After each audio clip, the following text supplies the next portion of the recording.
Hi, Misfits. This is Kate. And this is Kevin. Welcome to Horrorwood.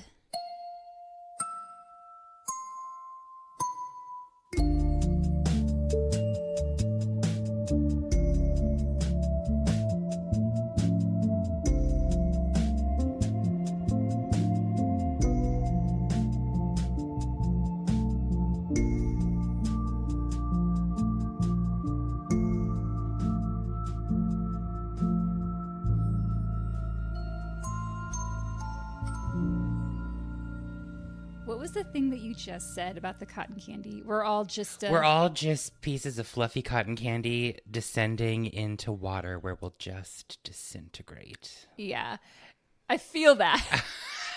We're barely hanging on over here. Yeah, it's been a week. It's been a week for everybody. How are all of you doing? Yeah, what's up? Whew.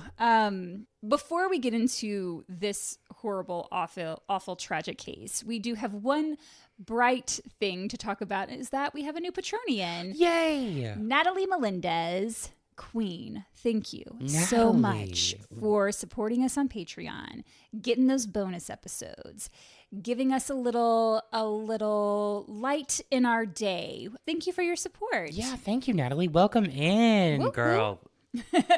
And I wish that there was more happy things to talk about. There's simply, I can't think of anything. I have one thing. Oh, please tell. I went to see The Color Purple last night. I was going to ask you about that. At the Goodman. Kate. So good. It's phenomenal. Oh, good. It's phenomenal. Good. I had seen the musical before because there was the Broadway revival and then it toured in Chicago. Yeah. I liked the tour, but I didn't love it. This production is just stellar. Everyone is amazing. Nice. Brittany Mack, who plays Celie, who was in Six on Broadway. Yes, love her. She got a standing ovation after one of her songs. She's so good. After, everyone just stood up after I'm Here and was clapping and screaming.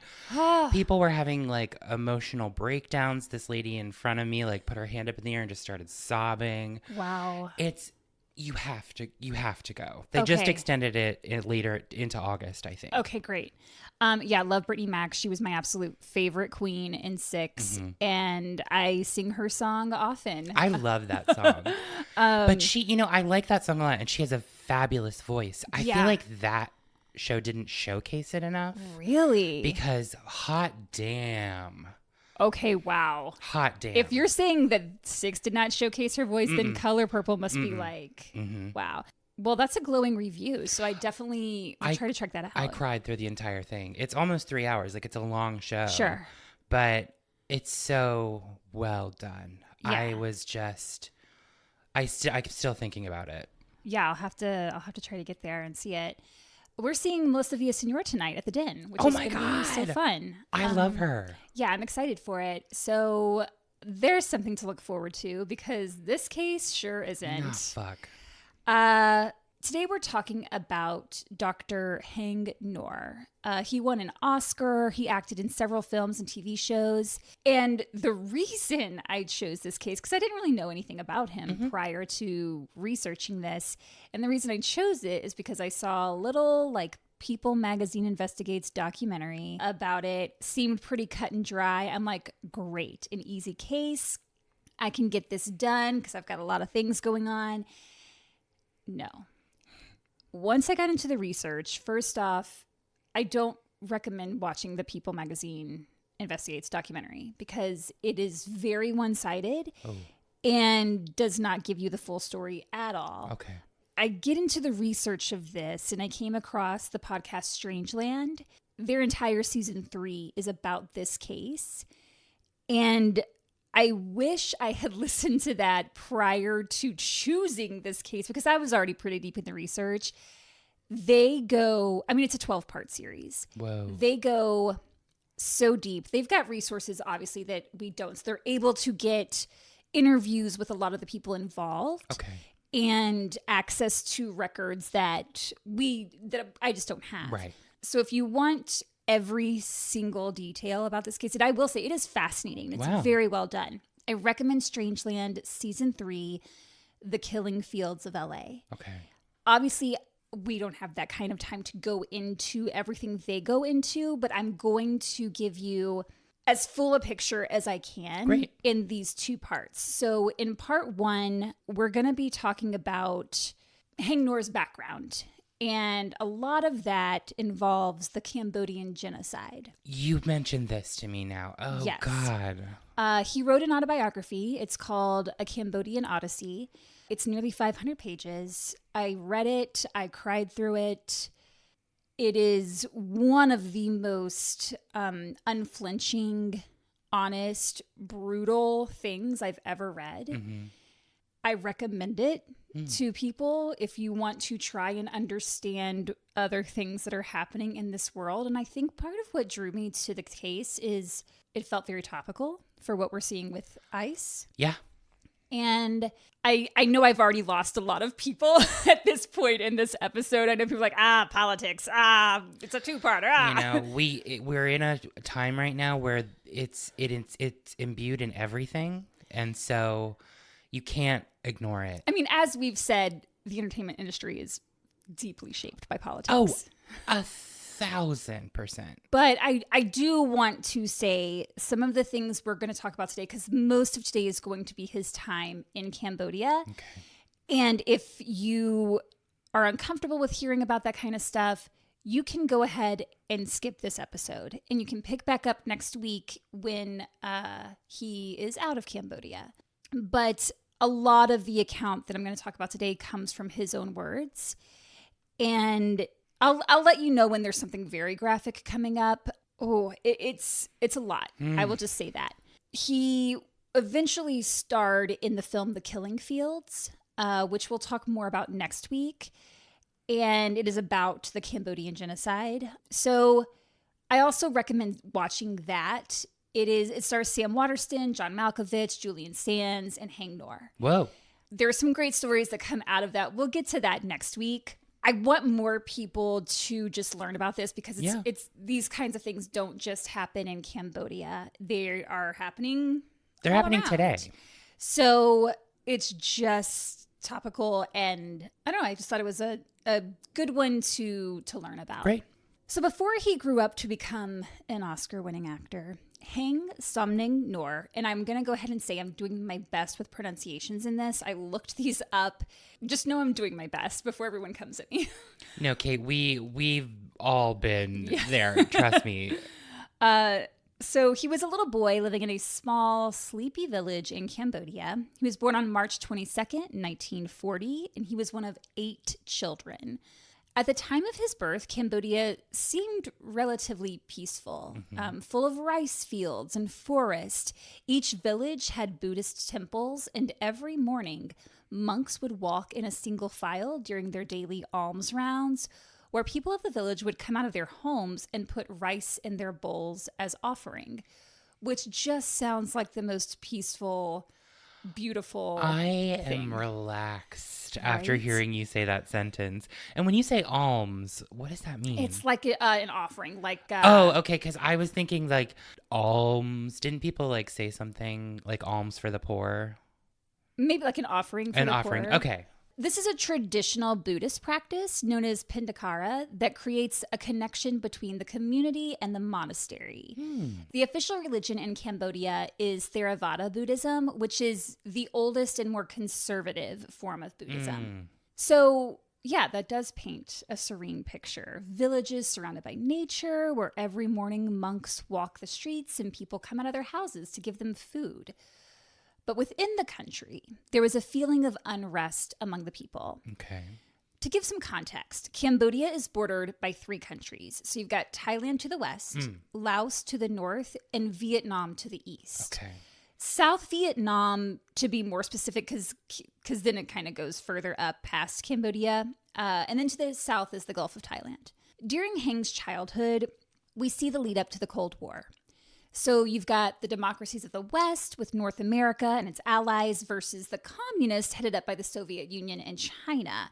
During this time, Vietnam split, with the North becoming communist and South Vietnam siding with the Western ideals. Right. Cambodia tried to remain neutral under the leadership of Norodom Sihanouk.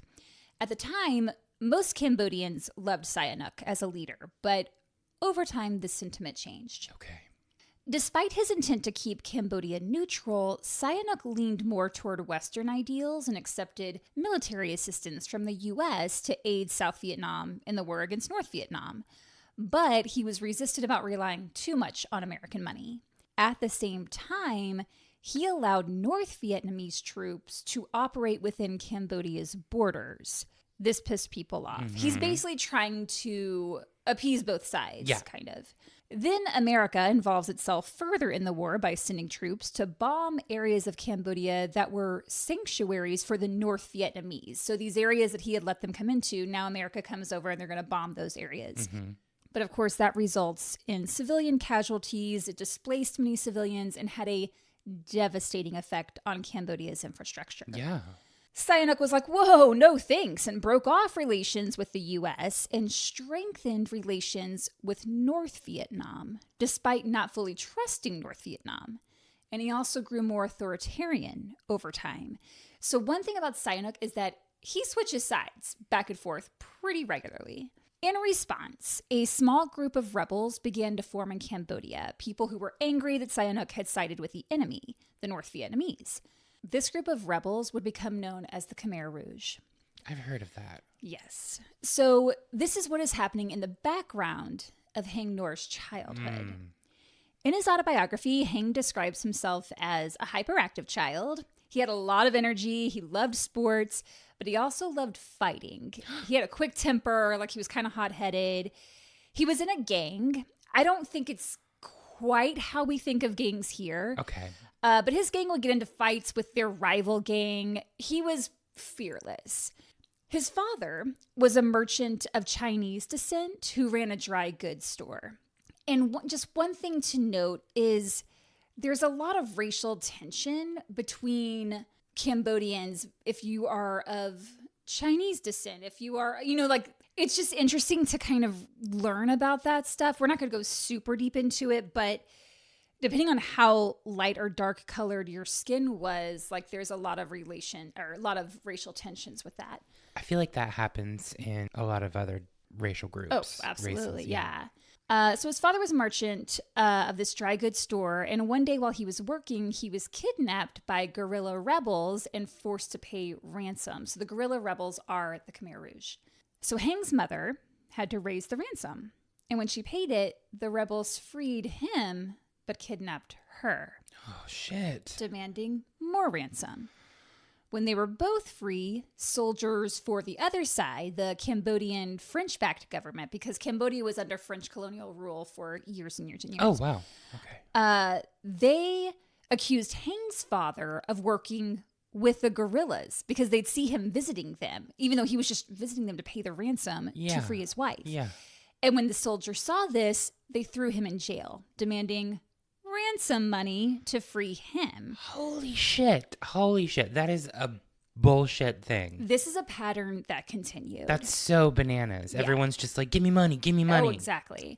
The rebels and the soldiers basically just took turns kidnapping him, targeting him primarily for the fact that he was of Chinese descent, whereas the majority of the Cambodian population is Khmer. So he looked different than most, and he stood out. Because of all the ransom payments, the Ngor family became very poor. Haing's father had sent him to school with his older brother, but then pulled him out because they just couldn't afford it. His older brother was allowed to stay in school, and Haing said, quote, "I didn't mind. He was smarter than me." No. Haing's two older brothers, because I think Haing is the third of the 8. I was going to say, when you also have 8 kids you're supporting. It's a lot. And having to pay those ransoms, my God. Ooh. Haing's two older brothers helped their dad rebuild his business, while Haing would go out with his mother to the countryside to barter with farmers for food. They would walk all day long, miles. His mom carrying a basket on her head, which was like pretty traditional for the women there, and Haing carrying a shoulder board with a basket on each end. Whoa. Haing got pretty strong this way. Yeah. Because who knows how heavy those baskets were, and he's walking the entire time. Whoa. At around 8 years old, Haing was allowed to go out and barter by himself. And so villagers got to know him. And one day while he was visiting a grove of sugar palm trees, this was his favorite village to visit, by the way. The guys were like, Haing, come up here. They were waving at him from the treetops, so he climbs up the bamboo ladder to a platform where the men were sitting, and they offered him palm beer, which was an alcoholic drink made from the nectar of the sugar palm flowers. So he tried some of the beer and was like, this is delicious. I'll have some more. And he sat up there in the tree and drank and talked with those men for hours. Whoa, that sounds good. Palm beer? Oh, I thought you were going to say just like that moment. Oh, no, not at all. But I don't want to climb up in a tree and talk to a bunch of men. I mean, I think you would. Among the trees. Oh. Anyway. That evening, when it was time for Haing to go home, he realized he was super drunk. Yeah. And he's like a kid. And the men had to carry him down the ladder. He basically just stumbled his way back home. And when he got back, his father was pissed and told Haing, quote, "You'll never amount to anything if you spend time with the wrong people." Ooh. I think Haing's father saw people of the countryside as less than. Haing disagreed with his father. He almost always disagreed with his father. Okay. Haing was sort of the black sheep of the family. His dad was a businessman who thought his son should follow in his footsteps and help with the business, but Haing wanted nothing to do with that.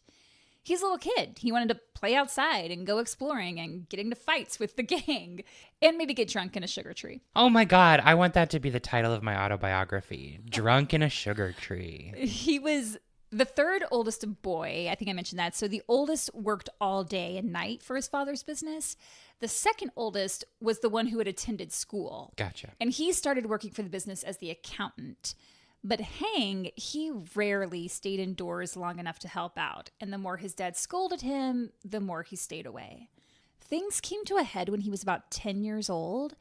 His dad had to go to Thailand on business. And while he was away, someone within the family stole a valuable pack of imported playing cards from the cupboard. When his father returned, he immediately blamed the theft on Haing. Even his mother didn't believe him when he said he didn't do it. And Haing's looking at his brothers and sisters like, I know one of you little shits took these cards. Yeah. But no one would fess up to it, and they just let Haing take the punishment. No. And for this punishment, Haing's father took him outside, tied him to a piece of lumber, then beat him for an hour with a wooden slat. Then his dad got tired and went inside for a break, leaving Haing tied up, and came back out an hour later and beat him some more. No, that's like full-on torture and abuse. The beating was so intense that Haing lost consciousness. Yeah, no, not good. When he came to, his mom and one of his sisters came outside and untied him, and he told them, "You didn't trust me, so don't bother helping me." Whoa. The next morning, Haing ran away. No shit, I'd do the same.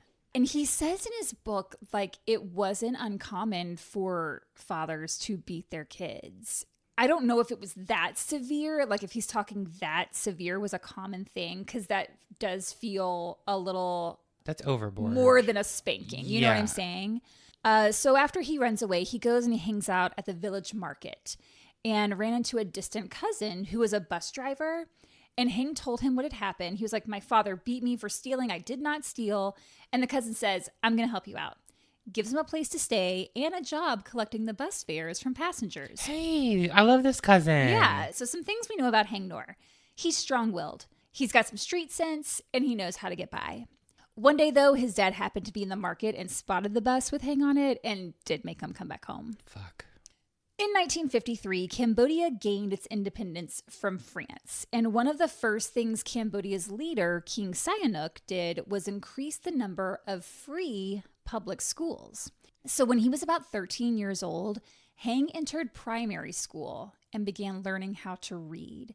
So primary is he's in first grade, basically, at 13 years old. Whoa. And it turns out Haing wasn't just street smart, he was incredibly intelligent. In his first year of school, he passed through 4 grades. In his second year of school, he passed through 2 more. From there, he went to a public secondary school, kind of like middle school for us. And most of the classes there were in French because the school had existed when France still had ruled over the country. Okay. So Haing learns French. He just learned how to read 2 years prior. Haing excelled at school and quickly worked his way up to the class for gifted students. Whoa. Yeah, so he's a smart kid. Smart cookie. He had a teacher who provided free tutoring on weekends, so Haing would go and soak up every bit of knowledge he could. He passed his exams to get into lycée, or high school, with flying colors. So not only did he learn to read and write in Khmer, and I might accidentally say Khmer when we're talking about the language, because it's spelled the same as Khmer. They pronounce it Khmer. Some pronounce Khmer. I'm going to try to stick to Khmer. Okay, got you. So not only did he know how to read and write in Khmer, which is the native language of Cambodia, but he also learned to read and write in French, and he could speak them both. His father could speak Khmer, but couldn't read or write it, and his brother, Pang, the one who'd gone to school and began managing his father's business accounts, he could read and write Khmer, but not very well, and neither of them knew French. A lot of the government documents, like for taxes and such, were in Khmer sometimes, but also French. So Haing would have to go to his father's business every weekend to translate the documents. Going through the documents, he discovered Pang, his brother, was stealing from his father's business. Pang, no. And Haing knew he was also the one to steal those valuable playing cards. Yeah. But to their father, Pang was the golden child, and Haing was the troublemaker. When Haing wanted to enroll in university, his dad was against it. He thought too much schooling turned people into fools. Okay. Thankfully, Haing's mother convinced his father, and Haing enrolled in med school. Whoa. There was a year of pre-med, and then 6 years of clinical work and lectures. All the classes were in French. And because there was such a shortage of doctors in Cambodia, med students were actually allowed to practice medicine before getting their degrees.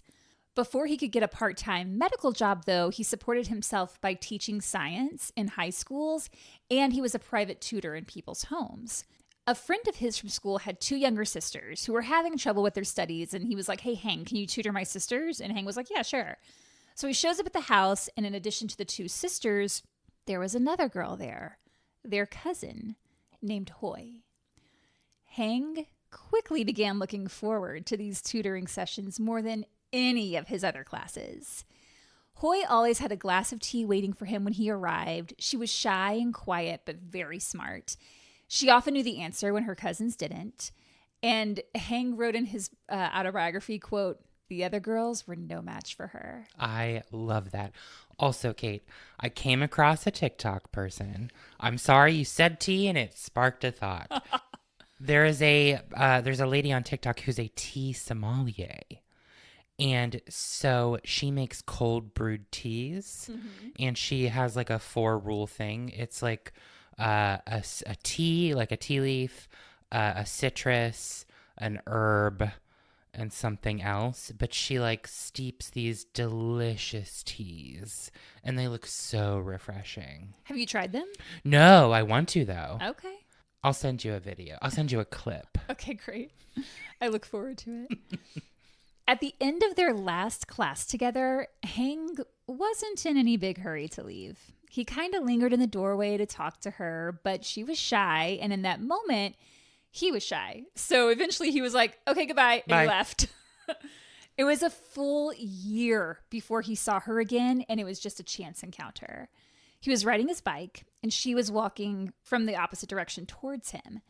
The two started chatting and catching up. Hoi let him know she passed her exam that he had tutored her for, and that she was training to become a teacher. She said, "You actually might be able to help me since you're in med school, because I have to make some drawings of human anatomy to use as teaching aids." And Haing was like, "Yes, I can help you." Although I'm sure he said it in a much more reserved, very polite Cambodian way. Because that's one thing about Cambodia that he stresses in his book, is they are a very shy, kind of reserved, polite people. Okay. She invited him to her apartment that she shared with her mother, which for a man to visit a woman at her house, that was a big deal. Whoa. So he asked her if her mother would mind, and Hoi thought about it for a while and finally said, "I think it will be okay." When he walked into her apartment, he could tell right away that they were very poor. There was barely any furniture, but it was very clean, very welcoming. Hoy's mother even invited him to stay for dinner, but he had classes that evening, so he had to go, unfortunately. Haing and Hoy forgot all about the drawings that he was supposed to help her with. Haing visited Hoy more and more, and also grew close to her mother, who he started calling Ma. Not as a replacement for his own mother, but it was more like a term of endearment. Yeah, I can see that. Haing would often show up to the apartment at lunchtime when he and Hoy each had a break in their day, and Ma would step out to run an errand or just keep herself busy so they could have some time alone. No. And I have to say that every time I wrote Ma in this episode, I just thought about the movie Ma with Octavia Spencer. I haven't seen it. Oh, God, Kevin. They're also making a They're Ma making a Ma too. I'll be there. I listened to The Bald and the Beautiful with Trixie and Katya. And they were talking about Ma too. And Katya was like, they really missed out an opportunity to just call it Mama. Mama. They really did. Right? Oh, wow. I love that. Even though Ma, not Octavia Spencer, but Hoy's mom, was accepting of Haing's family, particularly his father, did not approve of Hoy simply because she was poor. Even though, remember, he had been poor at one point too, but now that his business was going well, he looked down on Hoy, which is pretty shitty. In addition to feeling inadequate when it came to Haing's family, Hoy had to put up with his childish games. Because Haing would say things to her like, "Who was that guy I saw you with earlier?" And she'd be like, "What guy?" Oh, no. And he'd say, "Oh, don't play games with me. I saw you laughing with him. Would you rather be spending all your time with him?" He was testing her. There was no guy, but he would keep on, and she would keep denying it until she broke down in tears. Part of this, I think, not to excuse his behavior, but I think part of this had to do with the fact that they actually hadn't said that they were a couple. They spent a lot of their time together, and it was clear they had feelings for each other, but they hadn't made it like official. And I think he was insecure and trying to get her to respond with something like, "Of course I wasn't talking to another guy. You're the only one that I want." Oh, he's trying to make her sort of say it first. But she was really shy, and that wasn't her style, so she wasn't going to say that. Meanwhile, he's still in med school and had chosen gynecology and obstetrics as his specialty. Not only was women's health care severely lacking in Cambodia, but he said in his life, women had always treated him better than men. And his mother and sisters were kinder to him than his brothers and his father, who beat him. And Hoy and her mom had welcomed him into their home and into their lives. And with the Vietnam War now raging in the background, he saw that it wasn't just soldiers that needed medical attention, but the soldiers' wives and the refugee women needed just as much care, but received less of it. The infant mortality rate was more than 50%. Oh my God. And he wanted to see that women were cared for, and if pregnant, that they delivered a healthy baby. Yeah. However, in a move that breaks all kinds of ethical laws, he did start seeing some of his patients outside of the exam room, if you know what I'm saying. That all changed when one afternoon, Hoy showed up at his office unexpectedly and found him laughing and talking with a woman, a patient. Just the two of them, no nurses or assistants around. And this would never happen. A doctor would not just be shooting the shit in private with a patient. When you say seeing, I think maybe I took it a different way. Do you mean like just hanging out with and like talking? No, he was having relationships. He was having relationships. Patients. Oh, I thought you meant that he was like giving abortions behind the scene or something. Oh, no, he was having relationships with these female patients. Okay, well, that's bad. Yeah. On so many levels. On a lot of levels. Yeah. So Hoy comes in and she sees the two of them together and she's like, you still coming over later, Haing? Also, who's this bitch? She didn't say that. Just like in a very demure, very mindful way. She didn't say that. But he was like, yeah, see you later. And when they met up later, she went off. And remember, she was normally really shy and reserved, but she was like, "What the hell, Haing?" At first, he lied and tried to deny that he'd been seeing other women, but she was like, "Tell me the truth or I will cut a bitch." And it was the fact that she had spoken up and confronted him that made him realize this is the only woman I want to be with. So they were officially a couple from then on. Hated reading that part in his book because, come on, Haing. Was that the final way that he made her finally say it? You know what I mean? He's like, well, fine. I'm going to go have sex with these other women. She'll find out about it. And then she'll have to admit that we're a couple. And then she'll and like she me. did. Yikes. Hang, girl, the manipulation is not cool. He's not proud of it, but... Okay. Well, no, I mean, I get it. They were together from then on. Okay. Haing's job became more and more dangerous because he would sometimes have to go pick up wounded soldiers on the battlefield. Because remember, Vietnam is encroaching from both sides. They're in Cambodia now. They're fighting. Yeah. And the U.S. is coming in. They're bombing. Like, it's just horrific. A mess. At least once, as he and the other medics were loading soldiers onto stretchers because they've gone out into this battlefield, they have to pick up the soldiers. North Vietnamese soldiers who'd been hiding opened fire on them. Haing was hit in the stomach with a piece of shrapnel, so he's bleeding and hurt, but he's got to get this ambulance with these wounded soldiers to the clinic. So he's like looks around and sees that the lieutenants aren't really doing anything. No one's like leading. So he goes to the soldier's lieutenant and says, like, this is where you need to attack so that we can get this route cleared to get the ambulance through. Yeah. Like, he's directing the lieutenant. And it worked. They were able to get the ambulance out of there. It's very MASH-like. Like, did you ever watch MASH? Oh, my God. I watched MASH every morning before school. Oh, my God. It feels very much like that. In addition to attending medical school, Haing was training doctors, working at a medical clinic, and his father had given each of the children part of the delivery truck business that he was now running. Okay. So Haing inherited 2 gasoline delivery trucks.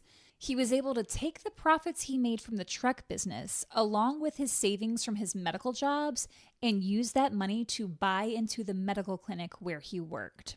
Again, very smart, very street smart. Knows what he's doing. I can only hope to be that smart someday. You're there, Kevin. Yay, You're Kate, there. thank you. You too. Thanks. We're 2 smarties existing in a hellscape. We're just cotton candy. Trying to avoid that water. Not the water. In addition to being a school teacher, Hoi helped hang out with the business handling the paperwork, with the truck business. And it wasn't long before they were flush with cash. Flush with cash. I almost said it like that, and then it's like I feel like I say that all the time. I know, but I wanted you to say it like that, which is why, yeah. They were wealthy. He bought a Mercedes. They dined out every night. He bought her expensive gold jewelry. They were living high on the hog in Phnom Penh, which is Cambodia's capital and the largest city. Meanwhile, the war is escalating. Sihanouk had once again shifted his loyalty and restored diplomatic relations with the U.S.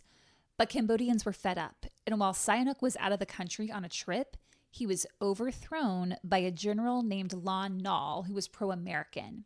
In response, Sihanouk was like, oh, you're going to overthrow me? Then I'll just team up with the rebels, the Khmer Rouge. Shit. The U.S. continued supplying aid to Lon Nol and South Vietnam and continued to drop bombs on areas of Cambodia said to be occupied by North Vietnam. Civilians whose homes and land were destroyed moved from the countryside to the capital city of Phnom Penh or to other cities the Lon Nol regime controlled. So now you've got this influx of people. The countryside is ruined. It's bombed. Jesus. Homes are gone. Civilians are dead. The ones who aren't are now moving in towards the cities to try to settle. At the same time, the North Vietnamese moved farther into Cambodia and began helping the Khmer Rouge, who were also communist. Even though the Khmer Rouge didn't trust them, they were the enemy, they accepted their help. And the Khmer Rouge gained more support from Cambodians, and their forces grew. Soon they didn't need to rely on the North Vietnamese. They were able to seize land on their own from Lon Nol's army. So you've got a civil war going on. Cambodians were starting to support the Khmer Rouge, right? Yes. Do we know why? Why is that? So the U.S. is helping the Lon Nol regime. Yes. The U.S. is bombing Cambodia. Yes. Cambodians are pissed that their land is being bombed. So they're starting to side with Khmer Rouge, who is like, we're going to help you. Because they're kind of working with the North Vietnamese. Yes. And it is against communism, but they want the bombings to stop. So they're like, let's just support the people who, you know, Yes. I see. Okay, I get it now. Yeah. Thank you, Kate. And their leader, King Sihanouk, who abdicated, became prince, prime minister. I don't want to get into all that. But he was a leader. Yeah. Before he was overthrown. Yeah. He kept changing sides. So it's kind of like, well, who do we turn to? Who do we turn to? Who are we supposed to support? Like, I thought we wanted to help the South Vietnam and help this, but now our leader, who we adore, they did like him at first. Yeah. Now he's going over and helping the North Vietnamese. So like, wait, what's going on there? So it created a lot of distrust. I see. In leadership. I see. Yeah. That's insane. Oh, it's horrible. The Khmer Rouge were starting to move into Phnom Penh. So they are now growing their forces and they are now moving towards the cities. Okay. And they began closing off roads, making it difficult for civilians to move freely from one area to another. So people were fleeing the country while they had the chance because they see that this war is heating up. But many people, Haing included, didn't really think they were in danger or that the city would be taken over. He didn't want to believe that things were as bad as they were, and he thought, this is all going to be over soon. But Hoi wasn't so sure. She asked Haing to leave while they still could. She was like, we have money, we can buy a plane ticket, we can go anywhere. Let's go. But Haing was stubborn and said, I don't want to talk about this right now. The city is not going to fall. We're fine. At the time, Cambodian citizens weren't aware of what the Khmer Rouge regime was all about. So that was another big thing. They just see like, oh, they're helping in some ways and let's follow them. But Khmer Rouge had other ideas. The goal of the Khmer Rouge was to abolish traditional Cambodian ways and start anew. Everyone was on the same level, in theory. And everyone served, quote, the organization. That's what it was called. And the leader of the organization was Pol Pot, which many Cambodians had never even heard of before. They aimed to transform the country into a classless, rural society where individuals were forced to work in the fields in service of the state. The Khmer Rouge believed creating an agrarian society, increasing food production, namely rice, was the way to achieve economic security. Under the Khmer Rouge, Western ideas were forbidden. You couldn't own property, you couldn't go to school, you couldn't practice religion. Everyone had to dress the same. Hospitals didn't exist, banks didn't exist. There was no such thing as the individual. But Cambodians didn't know any of that when the Khmer Rouge moved in on Phnom Penh. On April 12, 1975, with the capital city surrounded by Khmer Rouge troops and with U.S. Congress refusing to supply any more aid, American diplomats, along with a few Cambodians, evacuated Phnom Penh. A friend of Haing's, who was a pilot in the Air Force, offered to arrange for Haing, Hoi, and her mom to leave on one of the American helicopters, but Haing declined. A grave mistake. Shit. Civilians see the Americans leave. They fly away on their helicopters. Khmer Rouge comes in. The bombs have stopped. Cambodians were excited at first. The war was over. The U.S. had left. Things were going to be better from now on. The Khmer Rouge start telling people like, hey, you could come out of your houses. The Americans are gone. The war is over. Like, we're here to help. Come on out. You know what? You're going to have to leave for a couple of hours in case the Americans come back, because they might come back and retaliate. But we want to save you from that. So come on out. Just leave your weapons. We're going to protect you.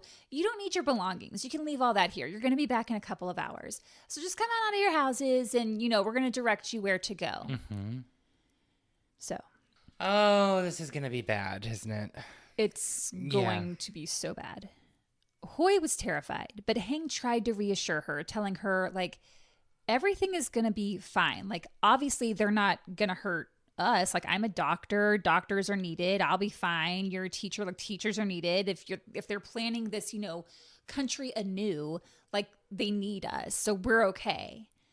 But just a couple days later, while Haing was at the hospital operating on a patient, Khmer Rouge guerrillas entered with AK-47s.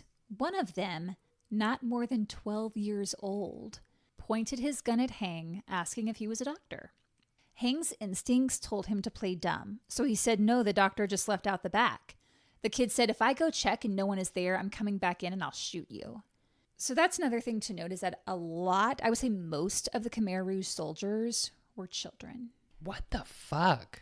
So right when the kids went outside, Haing got all of his staff and nurses together, and he was like, we have to leave. And they managed to escape through a different door, but unfortunately it meant he had to leave his patient on the table to die. Fuck. That is something that he would never confess to anyone until years later he told Sam Waterston. Okay. They have a beautiful relationship when they meet for the film, and we'll talk a little bit about it next week, but that was the first person he confessed that to. Once outside, they were met with a mass exodus of people being forced to leave their homes on foot.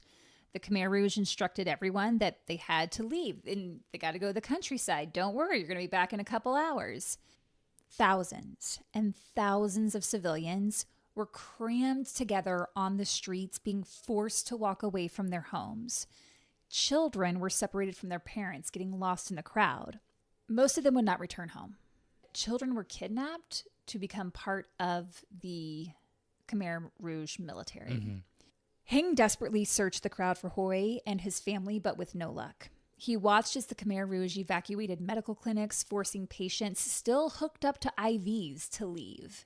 Guerrillas would ask the crowd of thousands if there were any doctors or teachers because they would be needed for this new Cambodia.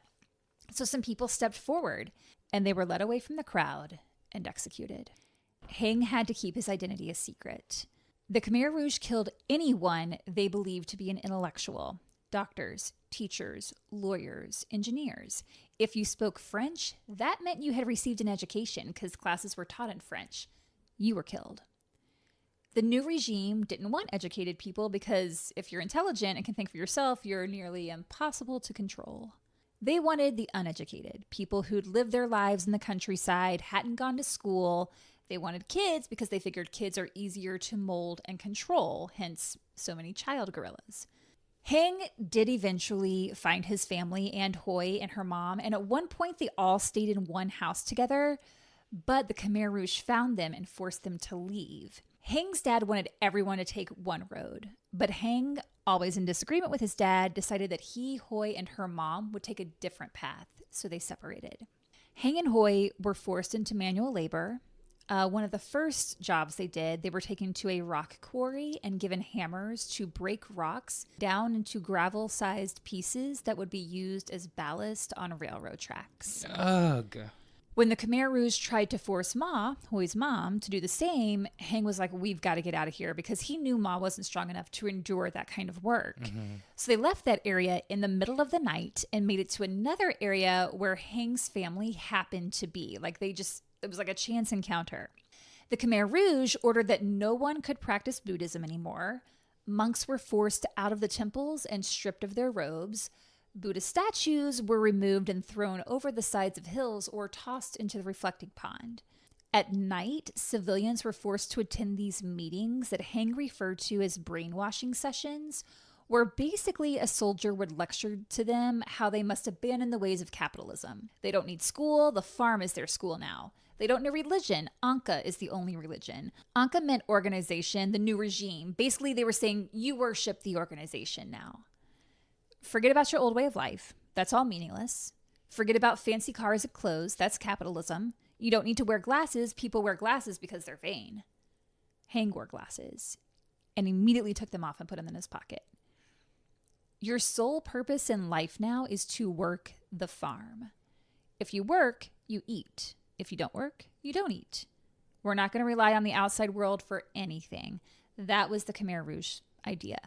There's a motto that the Khmer Rouge lived by that goes something like, to keep you is no gain, to lose you is no loss. That's so dehumanizing. Yep. One evening, Haing and the others in his group were having the dinner the Khmer Rouge had distributed. And when I say dinner, I mean like a bowl of water that had like a few grains of rice at the bottom. Literally, that's it. And Ma said she was going to go down to the pond to get some water. When she didn't return after a couple of minutes, Haing went down to look for her, and she had drowned. He pulled her out and gave her CPR, but she was gone. And Haing believes she did it on purpose because she couldn't take the treatment by the Khmer Rouge. Yeah. The Khmer Rouge relocated everyone in the village where Haing and his family were staying. They lied to them by telling them they'd all get to go back to the villages they were from. but actually they took them to a rural, remote area and forced them to work the rice fields. And the guerrillas told them, we're probably not going to have enough food for all of you, so you'll have to find it yourself. There weren't even houses for them to stay in. They were told to build their own houses. Jesus. The lack of food meant Haing and the others resorted to consuming things like red ants that they would put into their bowl of salty broth for added texture and protein. Yeah. They would cook the ant eggs, which he referred to as poor man's caviar. They also caught lizards they cooked and ate, along with several edible plants. Hoi had to trade some of her mother's clothes in order to get field mice that she could cook for her and Haing to eat. The mice were a treat because they had more substance to them than the ants, obviously. Working in the fields was back-breaking work, and if you didn't work fast enough, the soldiers would whip you, which happened to Haing multiple times. Because of the horrific conditions they were in, many civilians got really sick, including Haing. He knew, being a doctor, by his symptoms that he had dysentery, likely caused mainly by the contaminated water they were forced to drink. But of course, he didn't have the medicines he needed. He basically had diarrhea for a full month. He lost 70 pounds, 70. He went from 140 to 70 pounds. That's insane. How did he survive that? He told Hoi he was going to die and had her get his parents, who were in a tent a little ways away. And they basically sat around Haing and prayed over him, and they picked out clothes to bury him in. God. I mean, it was bleak. Then one of the leaders of the Khmer Rouge, so each village would have like a Khmer Rouge leader assigned to it, just to basically police them. Mm-hmm. One of them came riding through on horseback announcing that each family was going to receive one yam. So that was like, wow, like we get a yam to share. Like that was huge. A yam. Haing knew that yams are basically just carbohydrates. And if you burn carbohydrates all the way through, they turn into charcoal. And he knew the charcoal could possibly help absorb the toxins in his body.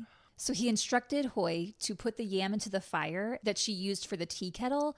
And once it was completely burned, she let it cool and fed it to Haing. It worked. Whoa.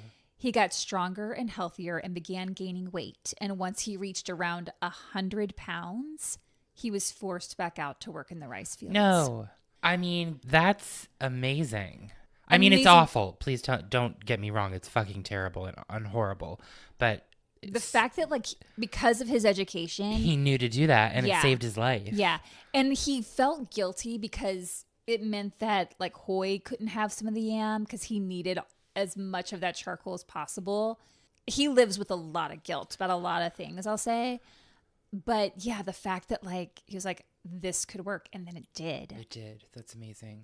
I mean, I can understand living with all of that guilt, but when you're just trying to survive, it's tough. That's the thing. When you force people to the very brink of existence, you push them to the very edge they could possibly go, they're going to resort to things they never would have considered before. Oh, 100%. I mean, family members turn on each other, friends turn on each other. There's a lot of stealing that ends up happening. There's a lot of ratting people out to soldiers and watching them go and be executed that ends up happening. It is, I mean, this is a genocide. Yeah. And the fact that like, oh, he's about 100 pounds. Okay, he's strong enough to work in the fields. He can go back to work. Think about 100 pounds. A grown man who's 100 pounds and forcing him to work in the fields. It's wild. A few days later, they were told they'd be leaving that village and relocating once again to a new place. Of the nearly 8,000 people that had been in that village, Haing estimated that just slightly over half made it out alive. And as the people made their exodus from their huts, they had to pass by countless dead bodies that had just been left behind. One evening, a Khmer Rouge soldier stole some food that Haing had, and the next morning accused Haing of taking more food than what Anka, the organization, had given him. So he was arrested. His hands were tied behind his back, and he was led away from Hoi and the others. They took him to a mango orchard, where at the trunk of each tree, a prisoner was tied with rope. This is going to get kind of grim. Yeah. One woman was tied to a bench with her legs spread and clothing ripped, exposing her. The soldiers used pliers to rip her fingernails off of her fingers. Haing was tied to the trunk of a tree, his ankles tied together and hands tied behind him. Red ants crawled all over him as the soldiers questioned him, asking why did he take the food, asking what he did for a living before the new regime took over. He told them he was a taxi driver, which they didn't believe. And then they took a hatchet and chopped off half his pinky finger. Then they brought the hatchet down on his ankle, not hard enough to chop off his foot, but enough to expose the bone. You might want to skip ahead about 30 seconds for this next one, because this is going to actually skip ahead about a minute. In Haing's book, he even says there are a couple of chapters where the first thing he writes is, you might want to skip this chapter.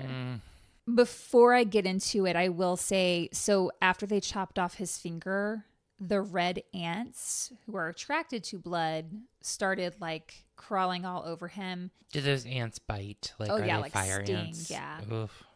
So next, a pregnant woman was brought in and tied to the tree next to Haing. The soldiers asked her what military rank her husband had been in the Lon Nol regime. She insisted her husband had never been in the military, but they didn't believe her. If they found out that you were the wife of a soldier, they killed the soldier and the wife and the entire family. If they found out you were a doctor, they killed you and your entire family. I mean, they would just execute entire families based on one profession of one person. So they didn't believe her when she said her husband had not been in the military. And then one of the soldiers, took out a knife, sliced open her stomach, and removed the baby, leaving the woman to bleed to death. And then they hung the baby. And Haing knew that given the number of babies hanging, it was clear the soldiers had done this numerous times. There is an episode of Ozark where they do this to a woman and take the baby out. And I'm like, that's for TV. Like that's crazy. Mm-mm. This happened repeatedly. I cannot even fathom. People can be so fucking vile and disgusting and evil. We have never been great as a species. Ever. No. You know what? Dissolve the cotton candy. I mean... Fuck. Many of the prisoners urinated and defecated on themselves, including the woman tied to the bench and including Haing, because they had nowhere else to go. Yeah. They're tied up. But by some luck, they released Haing and let him go back to Hoi. This would not be the first time he was imprisoned. The second time, he and 17 others were each tied to a cross where they were 6 feet above the ground, and the soldiers lit fires underneath them. Oh my God. Not enough for them to be engulfed by flames, but enough that it was hot and smoky and burned for days. I think it was rice stalks that they were burning that would burn very slowly. 4 days and 4 nights, Haing hung on the cross without any food or water. Of the 18, only 5 survived. Haing was one of them. Wow. Towards the end of 1977, he was imprisoned a third time. Someone had ratted him out saying he was a doctor, so he was tied up. He was forced to endure water torture, then locked into a wooden block along with 3 other soldiers and put in a prison. He never admitted he was a doctor. Like, they would keep torturing him, trying to get him to admit it. He never did. He always said he was a taxi driver. The prison had several groups of 4, each locked into a wooden block, and Haing and his group just so happened to be positioned by the door. During the night, Khmer Rouge set the prison on fire.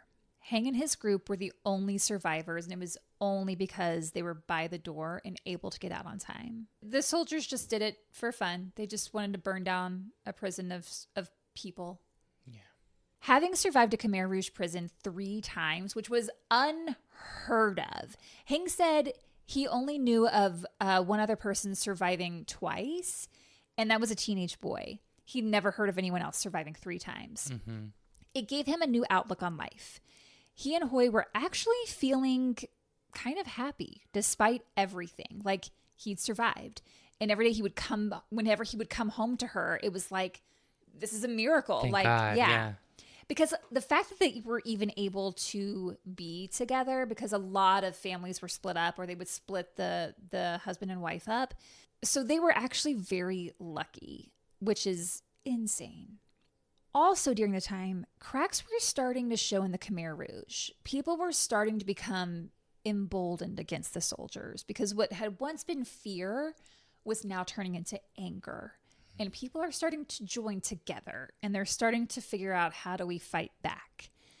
And at night, more and more civilians would sneak out to steal food from the gardens, and they were becoming more defiant. Because it was like, you know what? We've lasted this long. Like, fuck it. If they're going to kill me, kill me. Then let's go. Yeah. And the soldiers were starting to turn on each other. Oh. There was a lot of infighting and killings because some of them thought that the others were traitors or spies. So they're kind of imploding, the Khmer Rouge. Haing is starting to see that maybe this new regime is coming to an end. Yeah. He and Hoi are very happy. Hoi, her only dream in life was to raise a family.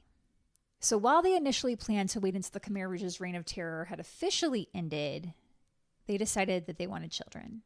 After all the torture he'd been through, he didn't think there was time to waste. And all Hoi ever wanted was to be a mom, and he wanted to be able to give that to her. So they became pregnant. It was a hot and dry season, and unfortunately crops didn't fare too well, so there was a scarcity of food, like even more so than usual. And when Haing would go out to steal food, there wasn't much to steal. Hoi became pretty weak due to being malnutritioned, and when she was 7 months along, she went into labor. So she's 2 months premature. Haing summoned a midwife from a nearby village because he couldn't let on that he was a doctor. Otherwise, they were going to kill him and her and their baby. So he summons a midwife who's in a nearby village that he happens to know that she's a midwife. Okay. But once Hoi got to about 3 centimeters, her contractions got farther apart instead of closer together. She needed a C-section. Shit. But they didn't have the necessary tools, obviously. They begged the village leader to let them take a train to a nearby town that had more supplies, but they were denied. Without the tools they needed, and without being able to give her the proper care, Hoi died in Haing's arms in June of 1978. No, god damn it. He carried that guilt of not being able to save his wife the rest of his life. And I say wife, like technically, no, they're not married, but they were married. Yeah. In his book, he writes, quote, "A doctor, specially trained in delivering children, unable to save his own wife in childbirth." This haunted him.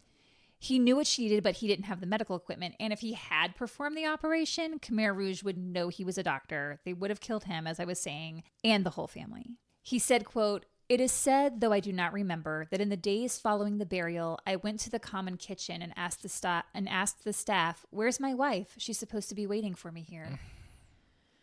Shortly after Hoi's death, while Haing was out one day foraging for food, the Khmer Rouge soldier in charge of Haing's village ransacked Haing's place.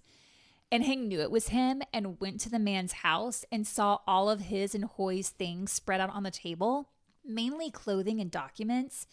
And Haing noticed Hoi's ID card from when she was a teacher, and it had a black and white picture of her in the corner. And Haing told the leader, "You know what? You can take everything here. I don't even want it, but just let me have that photograph of my wife." The ID card it's a piece of paper, basically. So the leader tears the photograph of the paper off and hands it to Haing. Like, couldn't even allow him to have the full piece of paper. He's like, "Okay, here," rips the photograph out and gives it to him. This photograph plays a major role in Haing's murder investigation. Whoa. So just keep it in your back pocket. Okay. Soon, word came that, quote, "the enemy was attacking from the borders." The Khmer Rouge warned the civilians to be ready to fight for the organization. Haing and the other survivors understood that an enemy to the Khmer Rouge meant the regime was coming to an end. Thank God. Take these bitches out. Yeah. Vietnamese freedom fighters helped speed up the end of the regime. Historically, Vietnam and Cambodia are enemies, but the Vietnamese wanted to defeat the Khmer Rouge. The Khmer Rouge began to retreat, and Haing, his brother, niece, and other survivors in his village knew it was time to make their escape. Unfortunately, Haing's parents were both killed by the Khmer Rouge, and several of his siblings, many family members. I don't go too much into that. I mean, please read his book. Right. It's out there if you want to dive deeper. It is a very well-written and detailed book. Do you have it? Did you buy it? I know it's on archive.org. Oh, shit. Yeah, so it's free. Check it go out. to archive. I'll link it as well. But yeah, you can read it for free, which is how I read it. I will say this little story. He passed by his father as his father was tied to one of the trees in the mango orchard, and he knew that meant his dad was going to die. Like, he was being led to another area, but he saw his father tied up. I cannot even imagine. Like, they had a complicated relationship, but once they were all living together for a brief amount of time, he kind of took a turn with Hoi and like started to respect her. So they were sort of mending that relationship. Yeah, and I wasn't going to put any of this in here because I was like, let me just get... No, tell it. This is actually, it will rip your heart out. So Hoi had gotten a job in the common kitchen. Uh-huh. And one thing she would do is that she would let Haing's father come in and scrape the sides of the rice pot, like that were the leftovers, not leftover, but like those pieces that get stuck to the side of the pot. She would let him come in and sneakily scrape those just so he could have a little bit more food. Aww. So they did kind of develop a bond. Okay. However, he ends up getting, I can't remember if it was after Hoi's death, so it was someone else in the kitchen, or if he was transferred to another village. I think he was transferred to another village, but he started working in the common kitchen. And the reason he was taken to the mango orchard is because he was caught scraping the side of the rice pot. Yeah. Oh, no. He just needed a little extra food, so they decided to kill him. Monsters. All right. So Haing and his few remaining relatives, primarily his niece. There are others with him, but she's going to come up again next week. So he's got his niece who's named Nim. I might be pronouncing that incorrectly. Doing my best. It's Ngim. He vows that he's going to take care of her. So they start the trek to try to escape to Thailand, which a lot of people have already tried. But to get to Thailand, you have to go through mountains, jungle. It's not an easy trek, but they start it. There are several other people who have gone before them. There are several other people like on the trek, I guess, the path, I guess you could say. But there were landmines all around. Several groups were obliterated this way. And Haing and the others had to walk past the carnage as they're trying to escape. And keep in mind, there are little kids, there are babies. There's Nim, who at the time is around like 9 or 10. They have to get through not only the terrain, but also the landmines. And then at various checkpoints or toll gates, if you will, quote unquote, Thai citizens, or some might have been Cambodians that spoke Thai. Haing wasn't sure. But these Thai-speaking people would demand gold or whatever valuables the refugees had before they could cross. Like, you had to pay their toll in order to keep going. And they would repeatedly rape the women in the group while aiming rifles at the men. And if any woman resisted, they killed her. What? Oh, I thought you were going to say something. I wanted to, but I don't know I don't have the words. Like, they can't catch a fucking break. And the people that were doing that were Thai? Yes. So historically, Thailand and Cambodia are also enemies. God damn it. So on either side, yes, it's just like fucked. Yes. But Thailand had become a refugee area, and there were refugee camps set up just across the border, which is what they're trying to get to. But people, what's the word? Not exposed. People took advantage of that. Yes. Like they were like, oh, well, this will give me well, if they went across our border, they're going to have to pay me. Exactly. That's what's happening. Well, those people can go and fuck themselves. After passing through 37, by Haing's account, of these toll gates, he and the others in his group made it into Thailand. Through a connection of one of his cousins, they made it to Bangkok. There, Haing had Hoi's photograph copied onto a heart-shaped piece of porcelain, hand-colored. Then he took it to a goldsmith and had a locket made out of it. Oh, that's beautiful. He always wore this locket, just like to keep her close. He began volunteering at a medical clinic, And then, because he knew a little English, he was an interpreter for John Crowley, who worked at the agency handling refugee resettlement matters for the U.S. Embassy.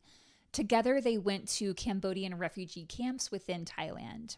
It took a minute for Haing to warm up to John Crowley because he didn't know if he could trust him, but here's what he wrote about John in his book. Quote, "He asked if I was okay, if I wanted to stop for something to eat or drink. I was encouraged.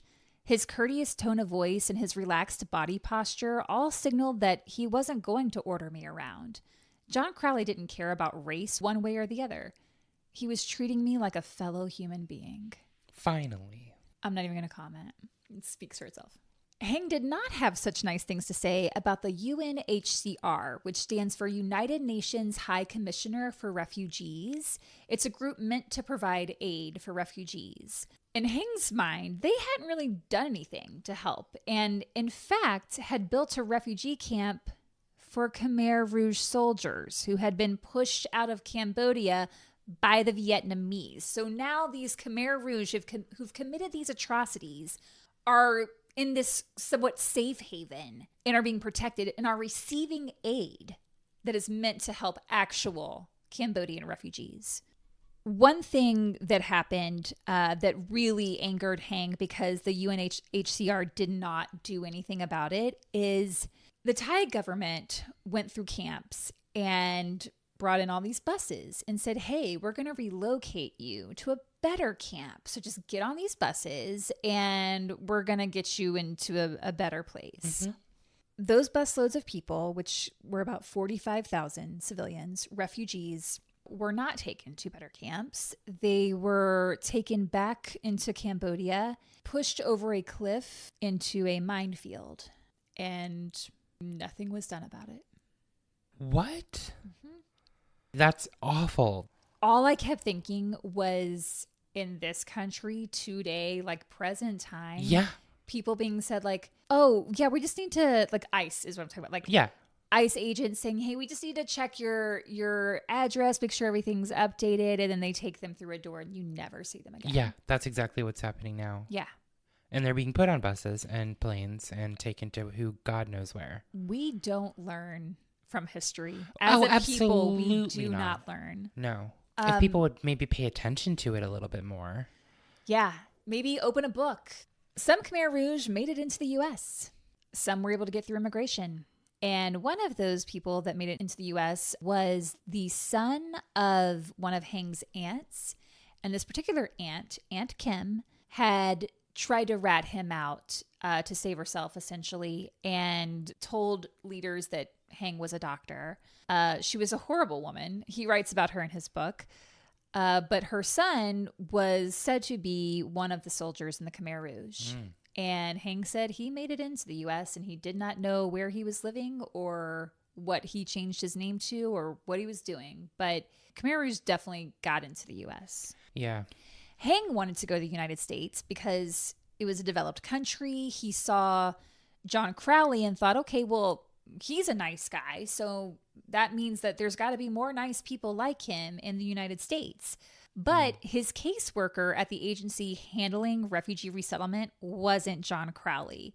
It was some woman nicknamed the Tiger who told him she'd let him go, but first he had to work as a doctor at one of the refugee camps. They built a sort of makeshift hospital, and Haing worked alongside aid workers and Western doctors. Okay. As the months wore on, there wasn't as much of an influx of patients, and Haing checked on his case, but the agency kept telling him there was a problem with his case, and they never explained what.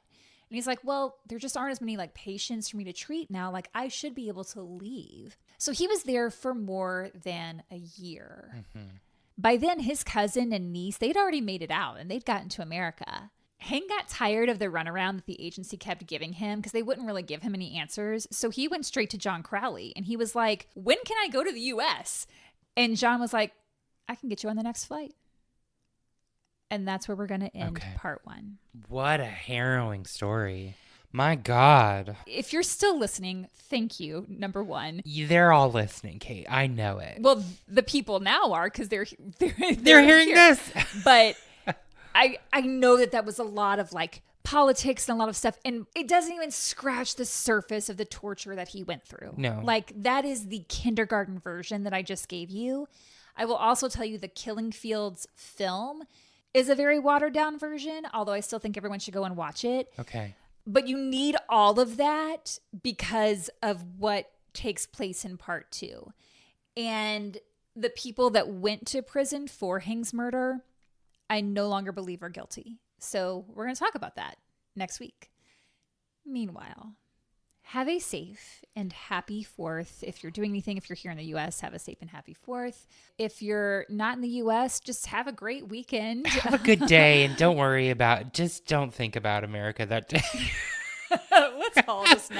Let's all just take it off and pretend it doesn't exist. Yes. Have a good week. Have a safe week. Talk to a neighbor. Talk to someone that you haven't seen in a while. Like, just connect with a human fellow. Connect with a human fellow. A human fellow. Oh, I know this the exact type. Connect with a fellow human, because honestly, like, there's just not enough connection. And there's not. After researching this, I just feel like, oh my God, I need people around me. I need good vibes, conversation and good connection. Yeah. So anyway, I hope that everyone is doing well.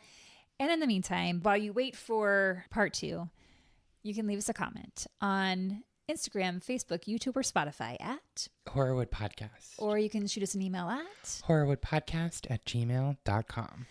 And if you're feeling so inclined, be like the Queen Natalie Melendez and pop on over to Patreon at patreon.com/horrorwoodpodcast. That is it for today. And now I need to go eat some lunch and not think about the last hour or so. That sounds about right.